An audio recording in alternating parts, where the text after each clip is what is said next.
Just today, a bipartisan group of lawmakers announcing a bill to fund a bridge in a dangerous section of Gila County. It calls for $20 million in next year's state budget to build a bridge at Bar X Crossing near the Tonto Basin. Now keep in mind, this is the very same area where the Rawlings family vehicle was swept away in floodwaters. 3 children were killed. You see them there, Willa, Colby, and Austin Rawlings. Joining us now in studio is State Representative David Cook, here to talk about the bill. First of all, thank you for joining us and being here. What are the chances of this bill passing this time? Well, I think the chances are excellent because when is enough, right? These weren't the first fatalities that have happened here, but I'm going to work and my colleagues are going to work strongly to make sure that these will be the last that happen at this location. I think some people might look at this and say, why did it take the deaths of 3 children, though? Because we'd had deaths previously along Tonto Creek here, and people still having to cross that creek all of the time at different points during the year. Why has it taken so long when we've been asking the federal government for the money for years now?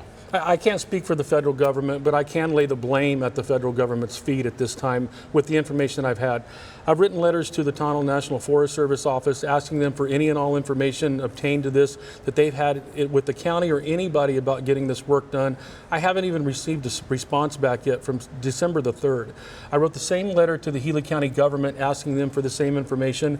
They've called the office twice. They're getting me the information. And as this bill moves through the process, and it's going to be a bipartisan effort, as we can see. We've got Senator Sylvia Allen in District 6. We've got Senator Frank Pratt. We've got myself, my seatmate TJ Shope. We've got Representative Walt Blackman and Bob Thorpe that represent the districts that come together in this area. And we've all talked about it, and this is going to be one of our priorities. If now is not the time for the state, in the economic position that we're at, and what we've been faced with, then when is a better time than today than to step in when the federal government has failed us? Yeah. So how quickly could this get done then? How quickly could we see a bridge built there if this passes? Well, everything that I've gotten, I haven't gotten one thing in writing yet from my letters that have gone out. You know, things happen slowly.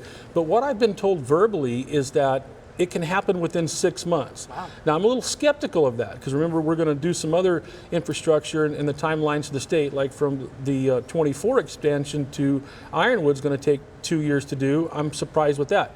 If they can get it done in 6 months, I would be eternally grateful. I would think that would be wonderful for the state and for the people that live in that area. But the plans, the studies, the kinds of things that have to go pre-construction, a lot of those have been done because of these grant proposals. You know, being on the transportation committee for a few years, and the speaker just put me on there this coming year, the fact of it is, the first question I ask when people come for money for these projects are the environmental clearances already been done? Because those take years to be done. Not only are those clearances done for this bridge, but the blueprints have been done. I've been told that the land acquisition is complete. The only thing they're lacking, and they've been asking for these federal grants since 2015, if those would have come through, we would not be standing here today with this tragedy. Yeah, such a tragedy it is. We will keep watching this as it moves through. Thank you for taking time. You bet. Merry Appreciate Christmas. Same to you.